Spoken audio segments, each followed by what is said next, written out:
One down, two more to go. Today on Seahawks Forever, we'll look back at the Seahawks' 24-17 win in their preseason opener against Minnesota yesterday. Drew Lock playing in front of the home crowd for the first time at Lumen Field yesterday. We'll assess his performance. I'll talk about players that I thought flashed in the game, and then things that we do know coming out of the game and things we still don't know. My reaction to the Seahawks preseason win coming up next on Seahawks Forever. Welcome to the Seahawks Forever podcast. In-depth analysis on everything Seahawks. And now, here's your host, Dan Viens. All right, you guys, this will be our kind of our dry run, our preseason game, our inter-squad scrimmage, mock game, all the analogies. To get into the flow of recapping and reacting to games as we get closer to the regular season. And it can't come quick enough. Here's my overriding take to begin with. First of all, hit that like button, subscribe to the YouTube channel and the audio podcast, wherever you get your podcasts. It's the best way to support the channel. Really appreciate that. I am Dan Viens. Thank you for listening. First of all, I have come full circle on preseason games. I used to love these things. But they used to be different, and they used to mean something different. Get rid of them. I just, first of all, the first thing that stands out to me, and I'm sure it did to you, 5 starters played in the game for the Seahawks yesterday. Evan Brown, Phil Haynes, Devin Bush, Boye Mafe, Michael Jackson. That was it, if you don't count kickers. That used to not be the way. There used to be 4 preseason games, and the starters would all play a quarter. So, it gives us a chance to look at some different things and some things that are valuable. And we'll get into that. First of all, just the game as a whole. Didn't start off great for the Seahawks. They were down 10-0 before the tide turned. Nick Mullins was really efficient for the Vikings, solidified his spot most likely as Kirk Cousins' backup. We've seen Nick Mullins before when he was with the San Francisco 49ers. He tore us up here one time at Lumen Field 5 years ago, threw for over 300 yards. He's kind of a check down guy, really efficient. Minnesota really tried to run the football early, as you can imagine. But when you look at the overall stats, everything favored Seattle. And they really kind of took control as the game went along.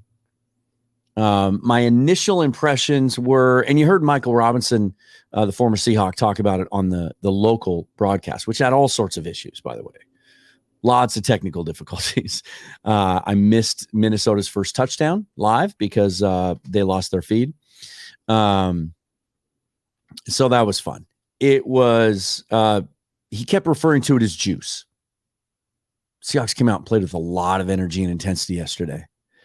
And maybe that's part of the impetus for playing the young guys, mostly. Plus, we got some roster battles we're going to get into in a minute. First, a lot of even team stats. First downs, Minnesota had 16 to Seattle's 15. Total yards, Seattle won that battle, 340 to 259. Minnesota only rushed for 83 yards. Seattle 106. Seattle won the battle of yards per play, 6.2 to 4.2. Little sloppy at times, 9 penalties in the game, and some missed tackles early on. Pete talked about that, which kind of prolonged some drives for the Vikings. Some things they got to clean up. Time of possession right down the middle, almost exactly 50-50. Third downs weren't great. Seahawks 4 for 11, but they held Minnesota to 4 for 14 on third down, and Minnesota also went for it. I thought this was one of the interesting stories of the game. They went for it on fourth down 3 times and only converted 1. And there was one big stop late in the game in the red zone, inside the 10. The Seahawks really stood up and stuffed the run on fourth down. Jacob Sykes, Mike Morris, Patrick O'Connell combining on that. And then the game ender, before the Seahawks were able to take a knee, on 4th and 3 or 4, Christian Young made a great play, the safety, undrafted free agent out of Arizona, with a pass breakup on 4th down. I'm going to go over a couple things. We're going to talk about who flashed. I mean, to me, that's what these games are, as more so than overriding storylines or game flow or play calling. Don't need to talk about that. Remember, these early games, there's no game plan. Seahawks don't game plan for Minnesota's tendencies in this game. They just go out and run what they want to run. And they're obviously running a very limited part of their playbook. We know that. So we look at players that flash, players that stand out.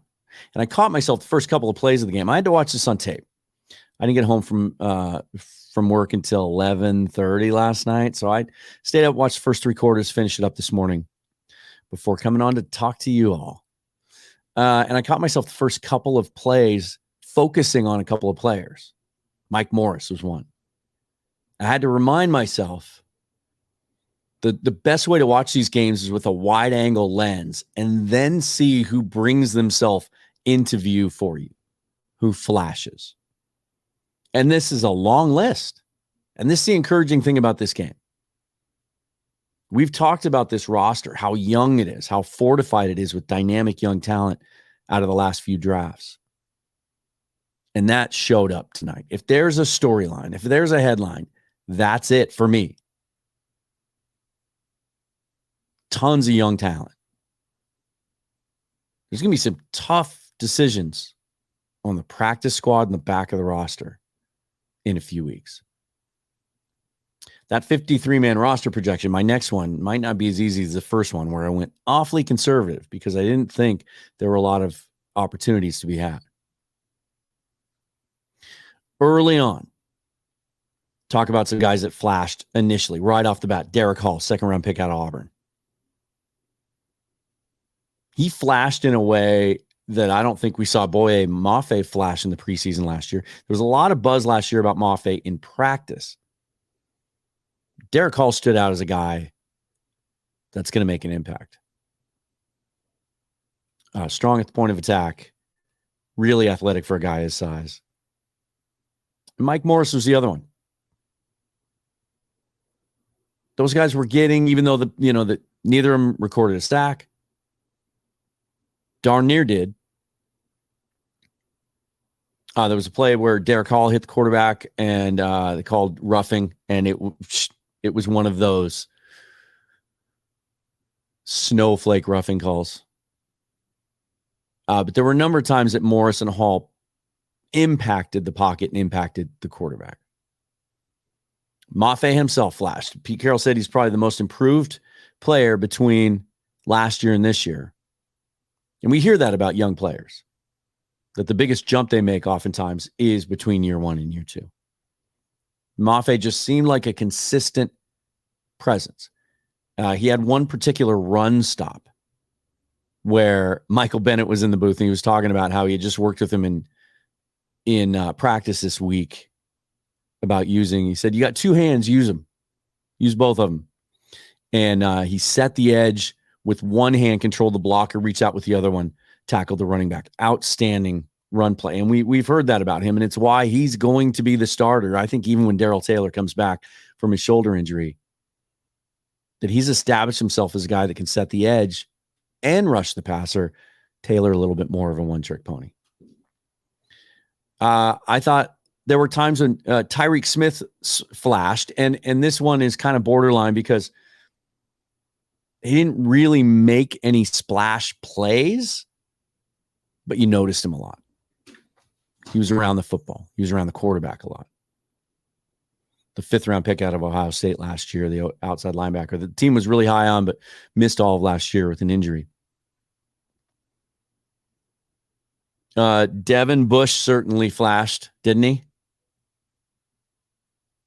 One of the things I heard when the Seahawks signed him from Steeler fans was how soft he was, that the injury had softened him. And when you saw him on tape, you saw a lot of dissecting and a lot of reading and reacting. That's Butch you hear in the background. Go Cougs. Apparently he's found a fly. And he's playing a little outside linebacker of his own. Devin Bush we didn't see that last night. He hits guys.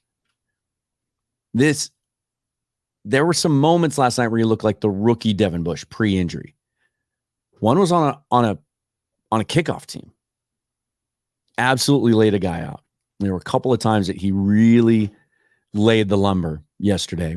Encouraging to see from Devin Bush. And speaking of hitting guys, I thought Kobe Bryant flashed for me. I was concerned about him, as I think some of you were, that, look, we drafted this guy in the mid rounds last year, had expectations, the Jim Thorpe Award winner from Cincinnati. And then early in camp last year, they moved him from outside to inside. And now this year they draft Devin Witherspoon. Trey Brown's back healthy. They signed Julian Love. They have other options at slot. They start playing him at safety. Some people take that as a failure. Well, they're just scrambling to try and find a spot on the roster for him. Maybe. But he looked the part yesterday. And my concern, I think I said on the show last week, when the depth chart came out, is they have him listed as a strong safety. And I guess I just assumed, not being there to watch practice every day, that being a former corner, he'd be more of a free safety. Is he physical enough to play strong safety? We sure looked at last night. He had one hit that was initially called as a personal foul, targeting. And then they looked at it and no, didn't lead with the head, led with the shoulder. Kobe Bryant could be our next Deshaun Shedd, who, by the way, is on the coaching staff. And then Jarek Reed, speaking of safeties, the 6th-round pick out of New Mexico this year that we haven't heard a lot about in practice. But because they're not going to play Quandre Diggs, Julian Love, Jamal Adams isn't ready yet. Jarek Reed started the game last night, had a couple of big hits of his own, had a pass breakup, had a tackle for loss, made an impact.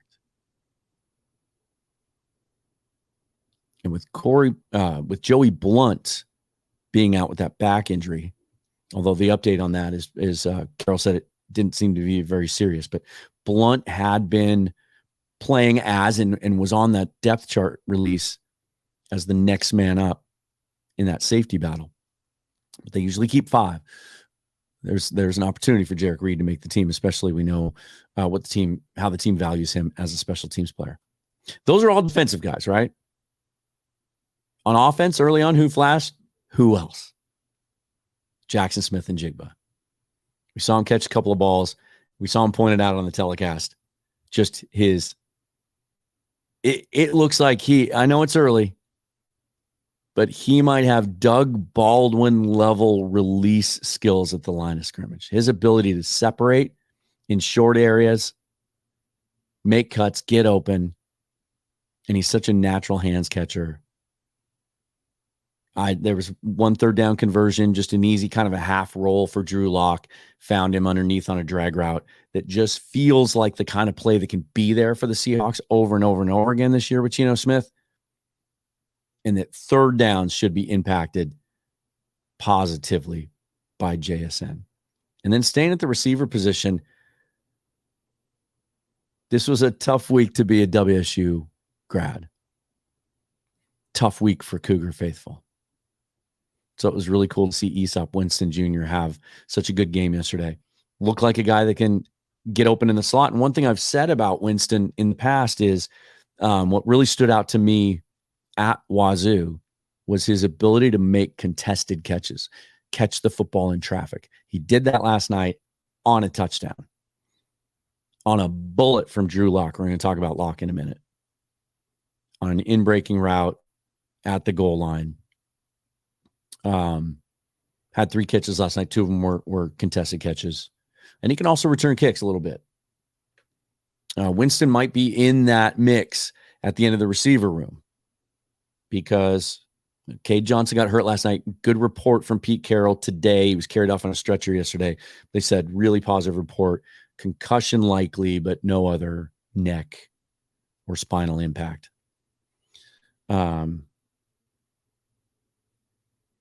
And then Cody Thompson banged up a little bit. He's got a groin thing.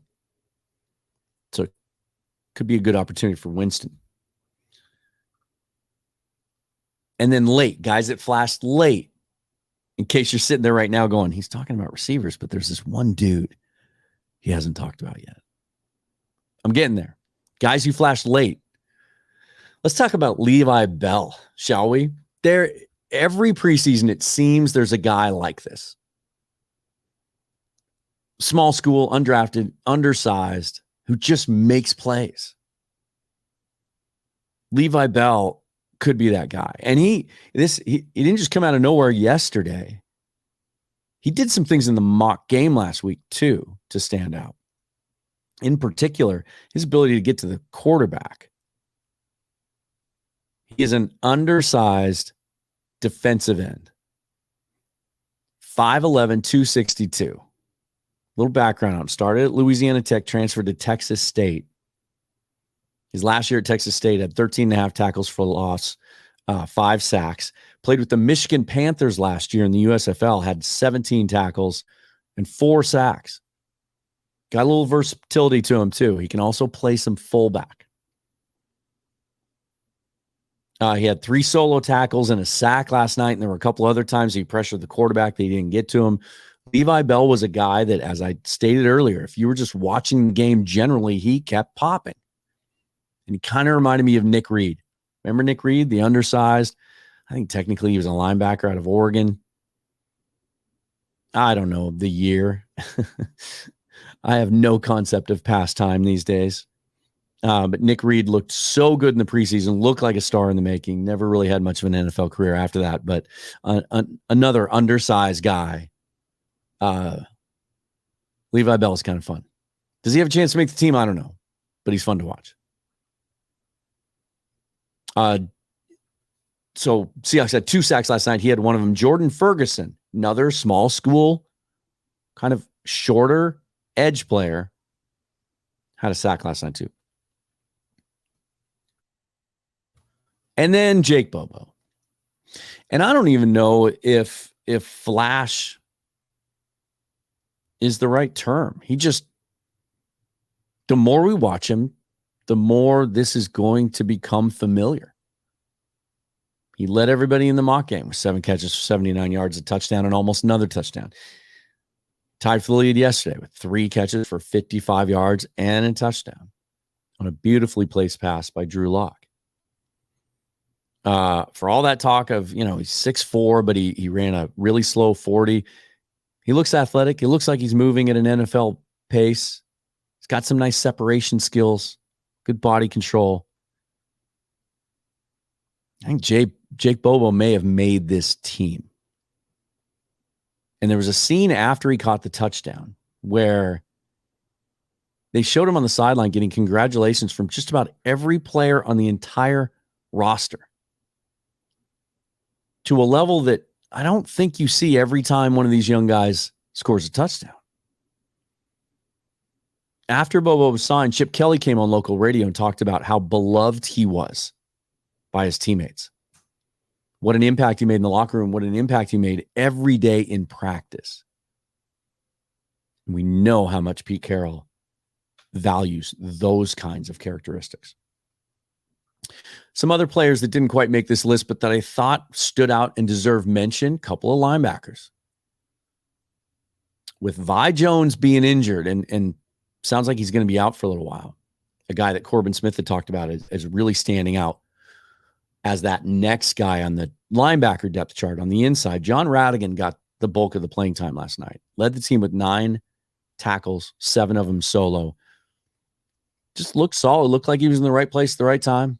Was in on tackles. And then staying at the linebacker spot, later in the game, he gave way to Patrick O'Connell, undrafted free agent out of Montana State, undersized, 6'1", 221, kind of a tweener.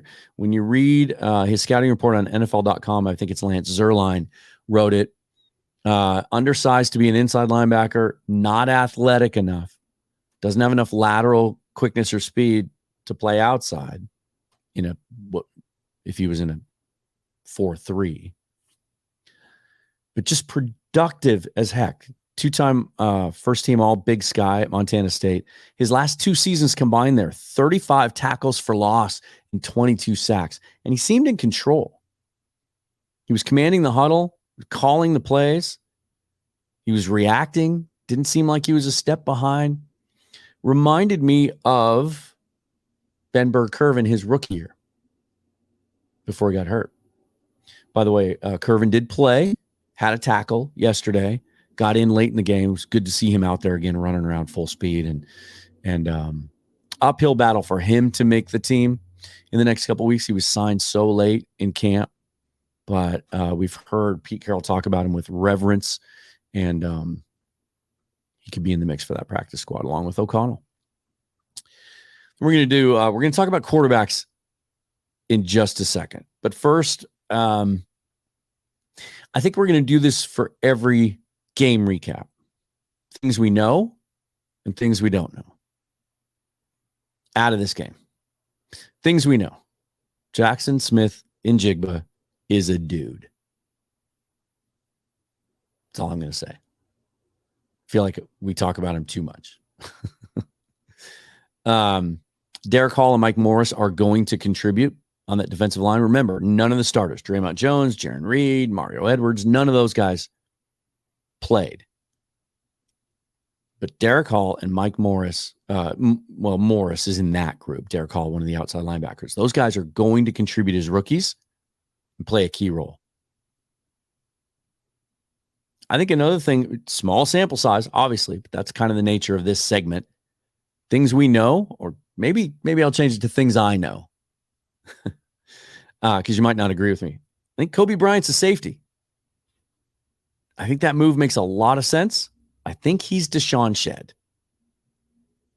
He can play safety. He can play corner. He can help you wherever you need it in a pinch.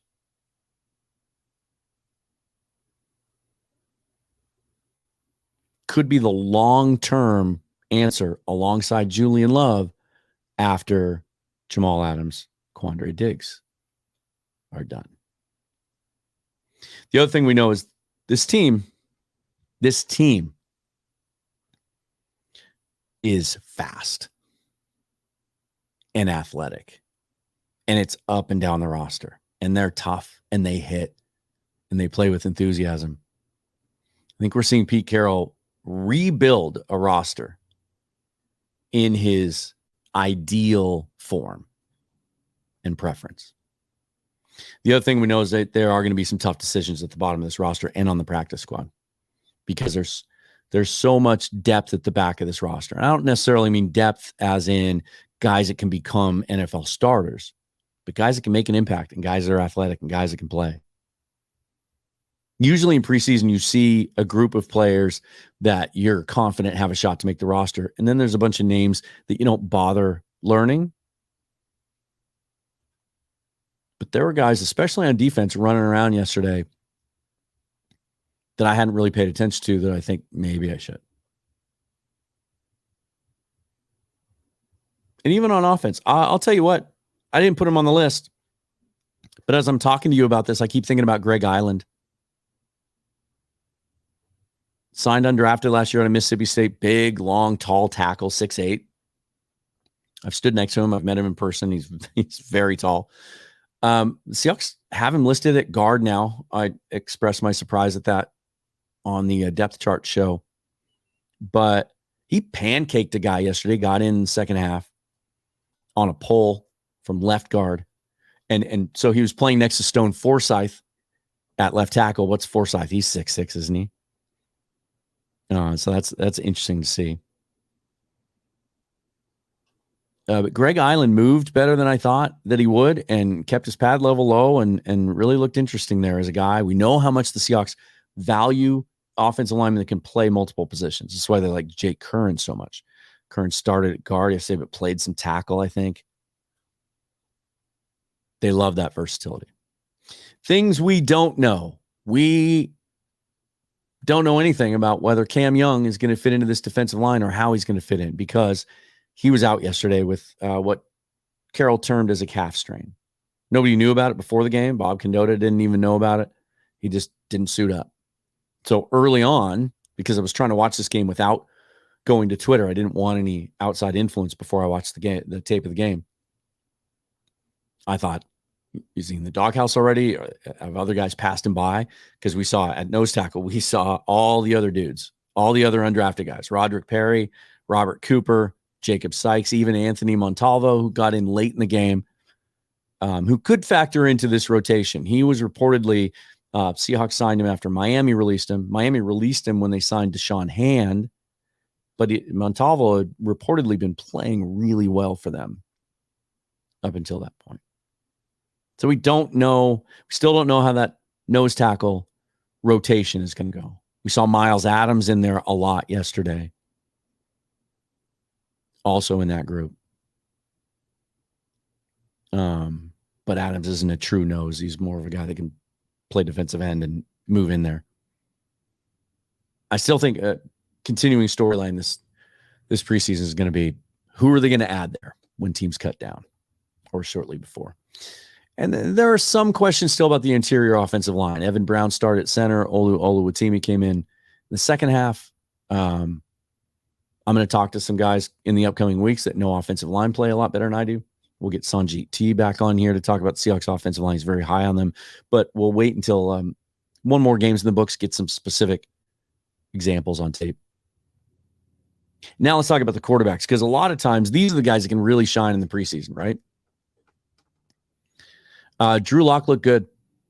Said he had a blast yesterday, and it had escaped my notice, or I guess I just hadn't realized it until he said it last night, that it was the first chance he's had a chance to take a snap at Lumen Field in front of the home crowd, because the Seahawks only had one preseason home game last year, and that was when he tested positive for COVID, couldn't play, was going to get the start in that game.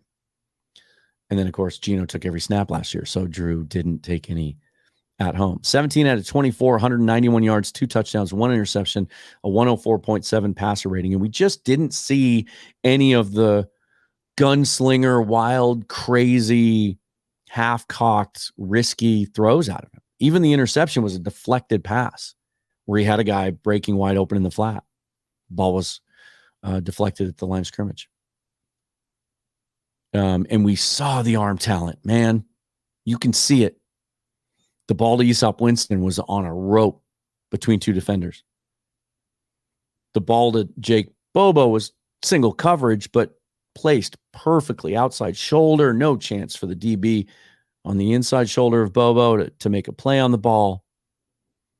He had another play earlier in the game where it was about a 10-yard game, but he's backpedaling. Was it to Charbonnet? He's backpedaling. While he's backpedaling, he just kind of flicks his wrist and throws a seed for a 10-yard gain to a running back kind of leaking out from the pocket. You can see the arm talent. And this is the first time in his pro career he's had a chance now to have some continuity. Same offensive coordinator, same coaching staff. You know, we're gonna talk later this year about the draft class for next year. How deep it is, how there would be an opportunity if the Seahawks want to develop a young guy to take one in the second round or third round that could develop into a starter. That opportunity wasn't there this year. It just wasn't that good of a class. But if Drew Lock continues to show growth and progression, the talent is undeniable. In much the same way, all he has to do is look to his right or left and find Geno Smith for inspiration. Ryan Leaf talked about it the other day on the show. Geno was willing to sit for 6 years as a backup and keep coming back on 1-year deals because he liked the culture here, he liked the setup, but he also still believed that he was a viable NFL starter. He wasn't going to give up on that. I think some of these quarterbacks that have a little success earlier in their career and then fail to hold a starter spot, some of them just resign themselves to being backups. We now know that Geno never took that mindset. And if Drew adopts that mindset, if he's happy here and he agrees to keep coming back, I don't know if the Seahawks have to be out hunting quarterbacks and using draft picks on those. Michael Thompson reached out to me last night before I got a chance to watch the game, and he said, if Geno gets hurt, he said, I think we can still win games with Drew. And I don't disagree with him. And then as far as developmental quarterbacks go, Holton Ahlers is starting to develop a little bit of buzz, isn't he? Did some things in the mock game, did those exact same things last night. 6'3", 225, 230, I think, big dude, but looks really athletic, and it shows up. The things he did at East Carolina over his prolific 4-year career, 13,000 passing yards, 97 total touchdowns. I think he ran for 1,000 yards. Has some Tim Tebow in him. He's a lefty. Has some Taysom Hill in him. Seahawks aren't going to carry a third quarterback on the roster. Unfortunately, I wish I've mentioned it before. I wish the NFL would just have a third spot for a quarterback, and maybe they have that new rule this year that kind of creates a pseudo third spot.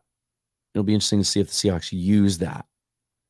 But you wouldn't be able to, the way I understand that rule, if I remember it right, you wouldn't be able to use that third quarterback unless there was an emergency. So you wouldn't be able to use him in like a Taysom Hill type of package.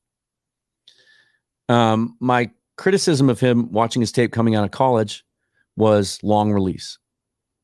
It looks like he's tightened that up. Because from the limited amount, 4 for 4 last night, 43 yards and a touchdown. The touchdown was kind of fluky. He's getting pressured. He heaves the ball up. He knows he's got one-on-one coverage, though, so it wasn't that risky of a throw. Throws it to Matt Landers, streaking down the right sideline. He knows, Landers is 6'4". He's got a chance to win a 50-50 ball, and he does. The ball's a little underthrown because he's throwing it off his back foot with a defender in his face. Landers jumps up, makes a catch, stiff arms the defender, and runs in for the touchdown. He had a couple check downs. It's the running ability that's really impressive. And I showed, if you haven't watched the episode recapping the mock game, there's some highlights that I took.